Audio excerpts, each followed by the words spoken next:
.NET core के एक और ट्यूटोरियल में आपके सामने हैं और आज के इस ट्यूटोरियल में हम बात करेंगे कि हम किस तरह यूज़ कर सकते हैं टूलस्ट्रिप और टूलस्ट्रिप कंटेनर कंट्रोल को .NET कोर डेस्कटॉप एप्लीकेशन में।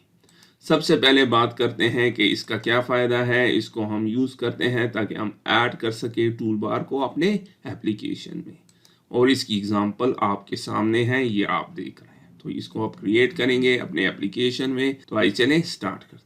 सबसे पहले हम स्टार्ट करेंगे विजुअल स्टूडियो को, फिर क्रिएट करेंगे न्यू प्रोजेक्ट, फिर सेलेक्ट कर लेता हूँ विंडोज़ फॉर्म्स ऐप को, क्लिक कर दें नेक्स्ट। फिर इस स्क्रीन में सारी चीज़ें डिफ़ॉल्ट रहने देता हूँ, अगर आपने कुछ चेंज करना हो चेंज कर लें और क्लिक कर दें नेक्स्ट बटन। इस स्क्रीन में लेटेस्ट फ्रेमवर्क को सेलेक्ट करें, मैं सेलेक्ट कर देता हूँ .NET 6। आपके टाइम में जो हो उसे सेलेक्ट कर लें और क्लिक कर दें क्रिएट बटन। तो ये हमारे लिए क्रिएट कर देगा Windows forms app .NET core framework में, और उसमें एक डिफ़ॉल्ट फॉर्म रन कर लेते हैं इसको इस स्टेज पे, और आप देख रहे हैं काम कर रहा है। स्टॉप कर लें। अब हम चलेंगे टूल बॉक्स में, ये आपके सामने है, और यहाँ पे एक सेक्शन है मेन्यूज़ एंड टूल बार्स का, और यहाँ पे आपको टूल स्ट्रिप और टूल स्ट्रिप कंटेनर कंट्रोल्स नजर आएंगे। एक चीज़ आपने याद रखनी है, टूल बार को या टूल स्ट्रिप कंट्रोल को हम ऐड करते हैं मेन्यू स्ट्रिप के बाद। इसकी एग्जांपल आपके सामने है, ये है मेन्यू और उसके बाद ये टूल बार यहाँ पे आप देख रहे हैं। तो अगरचे मेन्यू की ज़रूरत नहीं है, आप मेन्यू के बगैर डायरेक्टली भी ऐड कर सकते हैं, लेकिन इस एग्जांपल में मैं मेन्यू स्ट्रिप को ऐड कर लेता हूँ क्विकली। डबल क्लिक कर दें, ऐड हो जाएगा। फिर मैं यहाँ पे इंसर्ट कर लेता हूँ स्टैंडर्ड आइटम्स, तो आपके सामने है। अब हम ऐड करते हैं टूल स्ट्रिप को, यहाँ पे मैंने इसको ड्रैग करके ऐड कर दिया और आप देख रहे हैं आपके सामने है। अब एक चीज़ याद रखनी है आपने कि मेन्यू और टूल बार में कोई ख़ास डिफरेंस नहीं है, दोनों को क्रिएट करने का मैकेनिज्म एक ही जैसा है, लेकिन डिफरेंस क्या है कि मेन्यू में आप देख रहे हैं यहाँ पे टॉप मेन्यूज़ हैं और उसके अंदर सब मेन्यूज़ हैं, लेकिन टूल बार के केस में आप देख रहे हैं कमांड आपके सामने है। आप सब कमांड ऐड कर सकते हैं, जैसे यहाँ पे है और यहाँ पे है। तो ये सारी चीज़ें अब हम ऐड करेंगे। तो सबसे पहले मैं यहाँ पे चलता हूँ और एक बटन को ऐड करता हूँ। तो बटन आपके सामने है, एग्जैक्टली इसकी एग्जांपल यहाँ पे है। अब इसकी इस आइकॉन को किस तरह चेंज कर सकते हैं, राइट क्लिक कर लें और एडिट आइटम्स, एग्जैक्टली सेम है जिस तरह हम करते थे मेन्यू आइटम्स में। सो क्लिक कर लें, आपके सामने आ जाएगा। इंपोर्ट पे क्लिक कर लें और फिर सेलेक्ट कर लें वो इमेज जो आप यहाँ पे डालना चाहते हैं, और फिर ओके कर लें तो ऐड हो जाएगा आपके सामने। इसी तरह नेक्स्ट एग्जांपल में लेबल है, लेबल आपके सामने है। इसकी प्रॉपर्टीज़ में चलते हैं, राइट क्लिक और फिर प्रॉपर्टीज़, और यहाँ से आप इसकी नेम को चेंज कर सकते हैं, और यहाँ से इसका जो टेक्स्ट है इसको भी चेंज कर सकते हैं। मैं कर लेता हूँ रन। अब हम बात करते हैं स्प्लिट बटन के बारे में। यहाँ पे चलता हूँ, यहाँ पे आपको इमेज नज़र आ रहा है, आप उसी तरह इसको चेंज कर सकते हैं जैसे कि हमने इस केस में किया था। यहाँ पे मैं आता हूँ और सेलेक्ट कर लें कोई भी इमेज और फिर ओके कर लें, और फिर यहाँ पे सब मेन्यू आप ऐड कर सकते हैं, न्यू प्रोजेक्ट, और उसी तरह जिस तरह मेन्यू में किया था न्यू अपॉइंटमेंट। और फिर अगर आपने कोई सेपरेटर डालना हो बड़ी आसानी के साथ डैश से कर सकते हैं, ऐड हो गया। और फाइनली न्यू एम्प्लॉई या कुछ इसी तरह आप यहाँ पे इमेज भी डाल सकते हैं, राइट क्लिक उसी तरह जिस तरह मेन्यू आइटम्स में किया था, और इंपोर्ट कर लें कोई भी डाल लें यहाँ पे और क्लिक कर दें ओके तो ऐड हो जाएगा। शॉर्टकट भी आप ऐड कर सकते हैं, प्रॉपर्टीज़ में चलते हैं और शो शॉर्टकट कीज जो है वो ट्रू होना चाहिए, और फिर शॉर्टकट की यहाँ से आप इसको दे सकते हैं। तो कंट्रोल और कोई भी की आप सेलेक्ट कर ले, डी मैं सेलेक्ट कर लेता हूँ तो आपके सामने आ जाएगा, मौजूद है। इसी तरह आप इस मेन्यू में सब मेन्यू भी ऐड कर सकते हैं, जोन्स, एडम वगैरह, तो बड़ी आसानी के साथ। अब चलते हैं और बात करते हैं drop down button. Split button और ड्रॉप डाउन बटन में कोई ख़ास डिफरेंस नहीं है, इसको भी ऐड कर लेते हैं। आप इसकी इमेज को उसी तरह चेंज कर सकते हैं जैसे कि इधर किया था, नहीं करूँगा मैं इस केस में, और सिंपली डायरेक्टली यहाँ पे कुछ मेन्यू आइटम्स डाल देता हूँ। उसी तरह करते हैं जिस तरह इससे पहले एग्जाम्पल में किया था, ये आपके सामने है। अब इन दोनों में डिफरेंस क्या है, रन करते हैं तो डिफरेंस नज़र आएगा आपको। ये आपके सामने है, यहाँ पे जब आप क्लिक करेंगे तो इस पे क्लिक कर सकते हैं और ड्रॉप डाउन में भी जा सकते हैं, लेकिन यहाँ पे जब आप क्लिक करेंगे तो ड्रॉप डाउन शो होगा। तो ये चीज़ आपने याद रखनी है। तो यहाँ पे टॉप लेवल पे भी एक कमांड हो सकता है और उसके अंदर भी कमांड्स हैं आपके सामने, लेकिन यहाँ पे टॉप लेवल पे नहीं है, डायरेक्टली आपने यहाँ पे आना है। टॉप लेवल पे भी आप कमांड को डाल सकते हैं, लेकिन ये डिफरेंस दोनों में है, आपको याद रखना है। अब आगे बढ़ते हैं और बात करते हैं कि सेपरेटर किस तरह ऐड करेंगे। ये वाला सेपरेटर है, आप यहाँ पे देख रहे हैं। ये किस तरह ऐड करते हैं, सिंपली ये क्लिक कर दें और आपके सामने ऐड हो जाएगा। इसके बाद आप टेक्स्ट बॉक्स को भी ऐड कर सकते हैं, प्रोग्रेस बार को भी ऐड कर सकते हैं, लेकिन इन दोनों पे हम बात नहीं करेंगे, ज़्यादातर यूज़ नहीं होता। हमने बात करनी है कॉम्बो बॉक्स पे, ये किस तरह ऐड करेंगे। तो बहुत आसान, कॉम्बो बॉक्स, और इसके बाद मैं एक लेबल कंट्रोल ऐड कर लेता हूँ। अब हम क्या करेंगे, जो वैल्यू हम यहाँ पे देंगे, जब यहाँ पे इस बटन पे क्लिक करेंगे तो जो वैल्यू को हमने यहाँ पे दी होगी उसको इसने हमें मैसेज बॉक्स में शो करना है।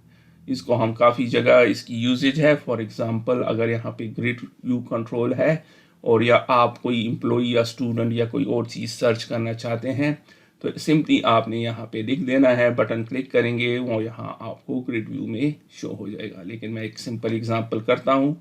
सबसे पहले मैं इसके लेबल को चेंज कर लेता हूँ, राइट क्लिक, प्रॉपर्टीज़ में चलते हैं और इसकी टेक्स्ट प्रॉपर्टी कर लेते हैं सर्च, और इसकी नेम प्रॉपर्टी को कर लेते हैं सर्च टूल स्ट्रिप लेबल, और इसकी कर लेते हैं search tool strip combo box.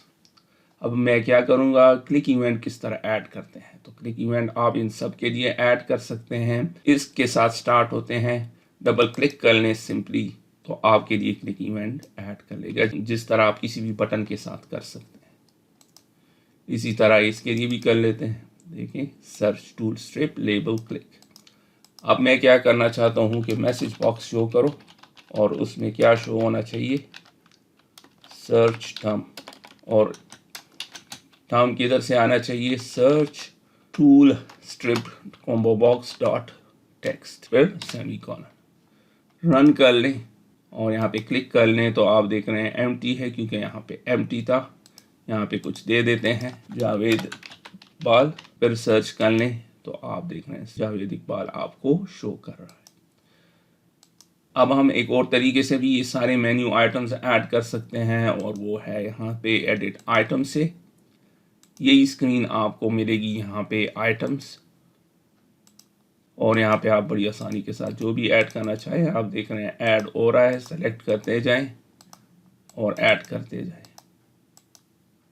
तो ऐड होता जा रहा है। इसकी पोजीशन भी आप चेंज कर सकते हैं, अप एंड डाउन कर सकते हैं, डिलीट भी कर सकते हैं बड़ी आसानी के साथ, और उसकी प्रॉपर्टीज़ भी आप यहाँ से चेंज कर सकते हैं। इसके अलावा आप स्टैंडर्ड मेन्यू आइटम्स भी ऐड कर सकते हैं, जिस तरह आप मेन्यू में करते थे। यहाँ पे आएंगे, इंसर्ट स्टैंडर्ड आइटम्स, आपके सामने हैं, ऐड हो गए। इसके अलावा आप इसकी रेंडर मोड भी चेंज कर सकते हैं। सिस्टम करेंगे तो लाइन आ जाएगा वाइट, तो ये लाइन आपको वाइट लाइन नज़र आ रही है। रेंडर मोड चेंज करने से ये हो जाता है, जबकि दूसरे रेंडर मोड प्रोफेशनल और manager render mode exactly same है, तो मैं डिफ़ॉल्ट वाला रहने देता हूँ। डॉक से मतलब है कि टॉप में नज़र आए करंटली, बॉटम में भी कर सकते हैं, लेफ़्ट भी कर सकते हैं, राइट भी कर सकते हैं, और मिडल में भी कर सकते हैं, फिल भी कर सकते हैं, लेकिन टॉप बेहतर है और डिफ़ॉल्ट है। ग्रिप स्टाइल ये यहाँ पे मौजूद है, अगर आप करंटली विजिबल है इसको हिडन भी कर सकते हैं आपके सामने। अब मैं यहाँ पे एक और टूल स्ट्रिप कंट्रोल ऐड करता हूँ, आप देख रहे हैं ऐड हो गया। यहाँ पे मैं इंसर्ट करता हूँ स्टैंडर्ड आइटम्स, और यहाँ से टेक्स्ट बॉक्स लेते हैं, ऐड कर लेता हूँ मैं यहाँ पे, और इसको मल्टी लाइन कर लेते हैं।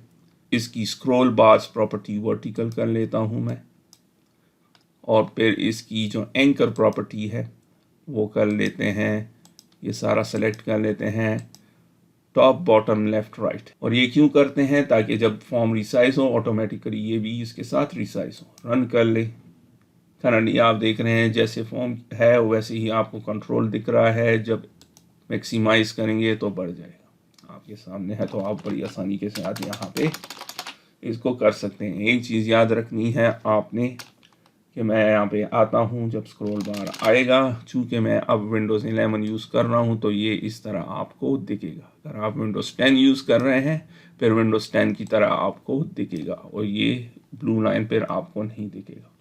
स्टॉप कर लेते हैं। अब हमारे कंट्रोल्स रेडी हैं। मैं यहाँ पे एक और टूल स्ट्रिप कंट्रोल ऐड कर लेता हूँ यहाँ से, और आप देख रहे हैं जैसे ही आप ऐड करेंगे और इंसर्ट कर देता हूँ स्टैंडर्ड आइटम्स, जैसे आप ऐड किया आपने ये इस कंट्रोल के ऊपर आ गया। सो रन कर लेते हैं और अब की बार जब मैं टाइपिंग कर रहा हूँ तो आप देख रहे हैं वो टॉप वाली चीज़ अब आपको नज़र नहीं आ रही। तो इसके लिए आपने क्या करना है, एक तरीका ये है कि यहाँ पे आएंगे और इसकी साइज़ को छोटा करेंगे तो फिर काम करेगा, जो कि सही तरीका नहीं। इस तरह तो आप जितने भी चाहते हैं एक और टूल स्ट्रिप कंट्रोल ऐड करेंगे तो फिर इसको नीचे करेंगे। तो बेस्ट तरीका क्या है, इन सारे कंट्रोल्स को मैं डिलीट कर लेता हूँ और इसी वजह से हम यूज़ करते हैं टूल स्ट्रिप कंटेनर कंट्रोल को। यहाँ पे आएंगे, सिंपल ये कंट्रोल है, यहाँ पे हम अपने सारे कंट्रोल्स को अब इसके अंदर डालेंगे। क्यों? क्योंकि ये कंटेनर कंट्रोल है। डॉक कर दें इसको, फैल गया है, ये इसका टॉप है, ये इसका लेफ्ट है, ये राइट है और ये बॉटम है। यहाँ पे अब मैं टेक्स्ट बॉक्स को डाल देता हूँ, मल्टी लाइन कर लें और फिर इसकी डॉक प्रॉपर्टी है एक, उसको मैं फिल कर लेता हूँ तो यहाँ पे फिल हो जाएगा।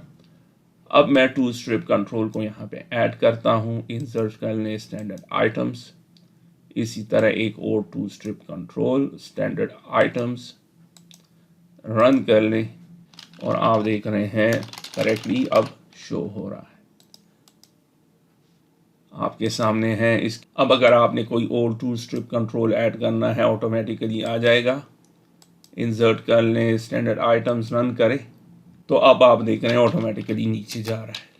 अब आप इसके साथ एक और काम भी कर सकते हैं, चूँकि ये ग्रिप कंट्रोल यहाँ पे मौजूद है तो आप इसको ऊपर नीचे भी कर सकते हैं, एक लाइन में भी कर सकते हैं, हो रहा है ऑटोमेटिकली, सब कुछ हो रहा है आपके लिए। तो अब आपको पता चल गया होगा कि इस ग्रिप का क्या मकसद है। अब जो फाइनल चीज़ हम करेंगे इनको भी यूज़ करेंगे।